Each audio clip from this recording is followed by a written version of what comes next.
नमस्कार। Political pitch पर आप सभी लोगों का स्वागत है। आज इस वीडियो में चर्चा करेंगे दिल्ली की राजनीति को लेकर। दिल्ली में वैसे इलेक्शन तो फरवरी 2025 में होना है, लेकिन सत्तारूढ़ आम आदमी पार्टी, विपक्षी पार्टी भारतीय जनता पार्टी और कांग्रेस चुनावी मोड में आ चुकी। जहां दिल्ली में छत्रसाल स्टेडियम में जन अदालत लगा करके आम आदमी पार्टी के अरविंद केजरीवाल जनता की जन अदालत लगा करके जनता से जुड़े सवालों को उठा रहे हैं। जहां उन्होंने मन से कहा कि भाजपा शासित एक भी राज्य में अगर मुफ्त में बिजली दी जा रही होगी तो आगामी दिल्ली विधानसभा चुनाव में वो भाजपा के लिए चुनाव प्रचार करेंगे। मुफ्त बिजली, मुफ्त पानी और मुफ्त महिलाओं की बस यात्रा, बुजुर्गों की तीर्थ यात्रा, शिक्षा और स्वास्थ्य की चर्चा करते हुए उन्होंने कहा कि ये जो उनकी रेबरियां हैं, जिसको प्रधानमंत्री रेबरी कहते हैं, ये जनता के पैसे कहीं हैं। मैंने तो एक हलवाई के रूप में मैंने इन सबको मिक्स करके आप सबको परोसा। अरविंद केजरीवाल अपने सरकार की गई उपलब्धियों की चर्चा करते हैं और साथ ही कहते हैं कि दिल्ली विधानसभा चुनाव में अगर भारतीय जनता पार्टी सत्ता में आ गई तो इन सभी योजनाओं को वो रद्द कर देगी, खत्म कर देगी। तो मार्शलों को लेकर के भी दिल्ली की राजनीति को गरमाई हुई है आम आदमी पार्टी।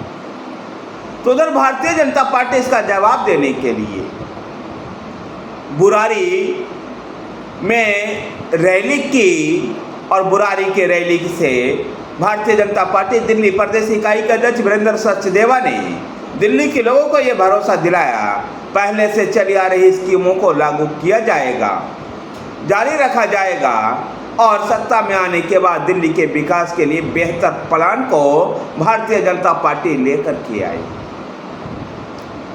आम आदमी पार्टी ने पिछले 10 सालों में दिल्ली को बेरागर्क कर दिया है, इस तरह का आरोप भारतीय जनता पार्टी लगा रही है।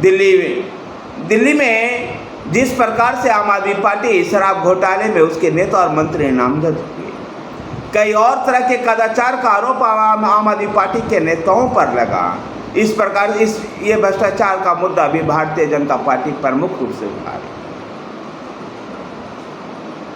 तो अरविंद केजरीवाल भी भारतीय जनता पार्टी यानी डबल इंजन की सरकार का मतलब भ्रष्टाचार को बता रहे हैं और अपने आप को बेकसूर साबित करने की कोशिश कर रहे हैं। और वो कहते हैं कि जब उनको जमानत पर बाहर मिली है, जमानत पर वो जेल से बाहर आए हैं, तो वो कहते हैं कि यह उनकी ईमानदारी की जीत है। यह तो अरविंद केजरीवाल को यह भी साफ तौर पर जनता को यह भ्रमित नहीं करना चाहिए, वो अभी केवल जमानत पर बाहर है, उस केस से बरी नहीं हुई। भारतीय जनता पार्टी दिल्ली में आगामी विधानसभा चुनाव के मद्देनजर दिल्ली जोड़ो यात्रा भी निकालने की तैयारी कर रही है, जिसमें सभी 70 विधानसभा क्षेत्र और सभी 280 ब्लॉकों में भारतीय जनता पार्टी की ये भारत जोड़ो यात्रा निकलेगी। तो कांग्रेस भी पीछे नहीं इस बार रहने वाली है। कांग्रेस भी अपने न्याय यात्रा के माध्यम से जहां केंद्र की भारतीय जनता पार्टी को निशाने पर रखेगी, तो आम आदमी पार्टी को भी पीछे नहीं छोड़ेगी। आम आदमी पार्टी के शासनकाल में जिस प्रकार से करप्शन हुआ, विकास के कार्यक्रम रुके, मेट्रो के प्रोजेक्ट रुके, फ्लाईओवर टाइम पर नहीं बन पाए, इन सभी मुद्दों को लेकर जनता के बीच में कांग्रेस न्याय यात्रा भी निकालने वाली है। कांग्रेस केंद्र सरकार की विफलताओं को भी घेरेगी।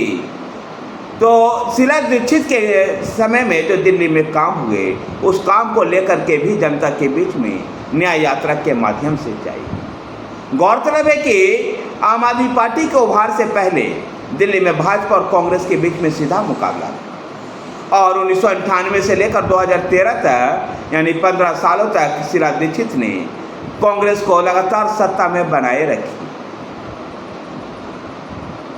भारतीय जनता पार्टी के लिए भी दिल्ली बड़े महत्वपूर्ण हो चुका है, क्योंकि दिल्ली में 1998 के बाद भारतीय जनता पार्टी सत्ता में नहीं आई।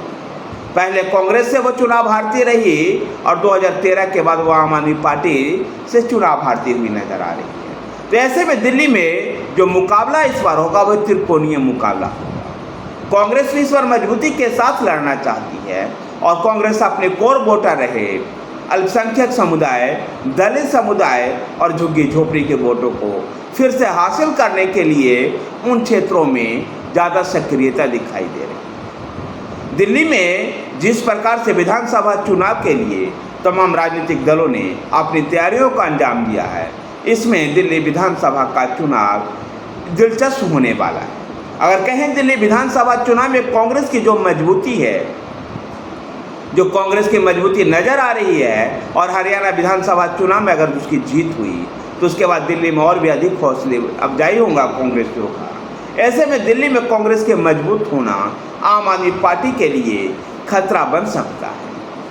तो वहीं भारतीय जनता पार्टी इस त्रिकोणीय मुकाबले में अपने लिए सीटें निकाल सकती है, जिससे आम आदमी भाजपा को फायदा भी मिल सकता है। देखना दिलचस्प होगा कि दिल्ली विधानसभा चुनाव में दिल्ली की जनता किसको सत्ता की चाबी सौंपती है।